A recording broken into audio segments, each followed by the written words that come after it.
Bonsoir peuple de Dieu, j'espère que vous allez bien et je pense que la grâce de Dieu est sur vous comme ça l'est de mon côté. Que mon Dieu vous bénisse partout où vous vous retrouvez, que Dieu soit de votre côté, vous qui continuez à suivre notre chaîne et pour de fois être bénis par ces différents numéros que nous passons de temps en temps pour édifier le peuple de Dieu, orienter le peuple de Dieu d'une manière ou d'une autre. Alors, je vous avais dit dans la bande d'annonce que pendant ces 10 numéros, nous allons parler sur les stratégies de guerre. Les stratégies de guerre. Alors, aujourd'hui, je vais vous parler de l'une des stratégies de guerre qui est la plus importante. C'est une stratégie clé. C'est une stratégie clé que celui qui reconnaît être dans le combat, devant le combat, les autorités qui pensent être devant le combat, ils doivent l'appliquer parce que c'est très important. Et suivez-moi très bien. Nous allons lire le livre de 1 Samuel chapitre 17 parce que je vous avais dit que tous ces numéros, nous serons là pour parler juste de 1 Samuel chapitre 17 qui est notre texte de base. Par rapport à cette stratégie, nous allons lire le verset 33. 1 Samuel chapitre 17 verset 33. Et puis, nous commencerons par le verset 1, on descend jusqu'à 4. On commence par le 33. Saoul dit à David, tu ne peux pas aller combattre, tu ne peux pas aller te battre avec ce Philistin, car tu es un enfant. Il est un homme de guerre dès sa jeunesse. Tu ne peux pas aller te battre avec ce Philistin, car tu es un enfant. Il est un homme de guerre dès sa jeunesse. Nous rentrons maintenant au verset 1er. Les Philistins réunirent leurs armées pour faire la guerre où ils se rassemblèrent à Soko, qui appartient à Juda. Ils campèrent entre Soko et Azeka. Saul et les hommes d'Israël se rassemblèrent aussi. Ils campèrent dans la vallée de Térébinthe et ils se mirent en ordre de bataille contre les Philistins.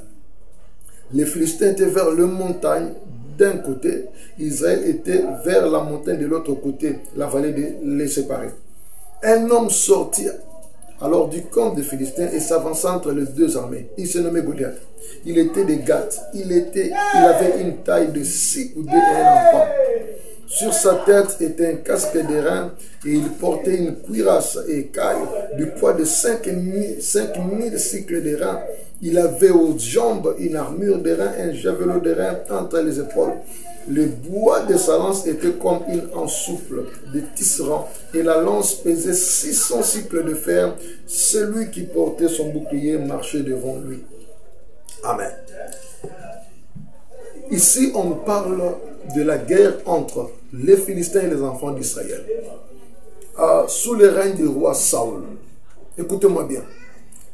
La vie d'un chrétien, la vie d'un homme est faite de combats.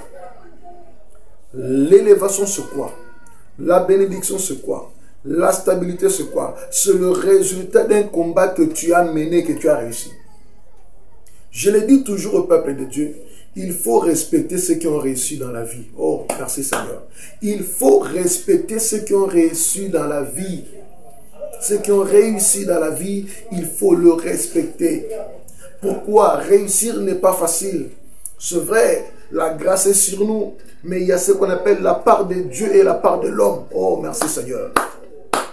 Merci Seigneur. Tout, Dieu ne fera pas tout, il laisse aussi une parcelle de pouvoir à l'homme. Il laisse une parcelle de pouvoir à l'homme. Voilà pourquoi beaucoup de gens échouent. Voilà pourquoi beaucoup de gens échouent. Dieu a promis à Abraham que Abraham, comme tu es là, je te donnerai une postérité. Mais de la part d'Abraham, il ne fallait pas croiser les bras. La Bible dit, lorsqu'il a vu les 3 hommes aller passer en route, il a appelé mon Seigneur. Il les a bien accueillis. Il les a nourris. C'est à la fin qu'on a prononcé la bénédiction. C'est que la part d'Abraham, c'était de faire ça. Et Dieu ne pouvait le faire à sa place. Peuple de Dieu, la victoire est de notre côté, la victoire est de notre pays, mais pour avoir la concrétisation, Dieu peut prophétiser, mais il y a une part de l'homme que l'homme doit faire. S'il ne le fait pas, ça va boucler l'accomplissement, ça va empêcher l'accomplissement. C'est ça la vérité, peuple de Dieu. Aujourd'hui, nous allons parler d'un thème, d'une stratégie importante qu'on appelle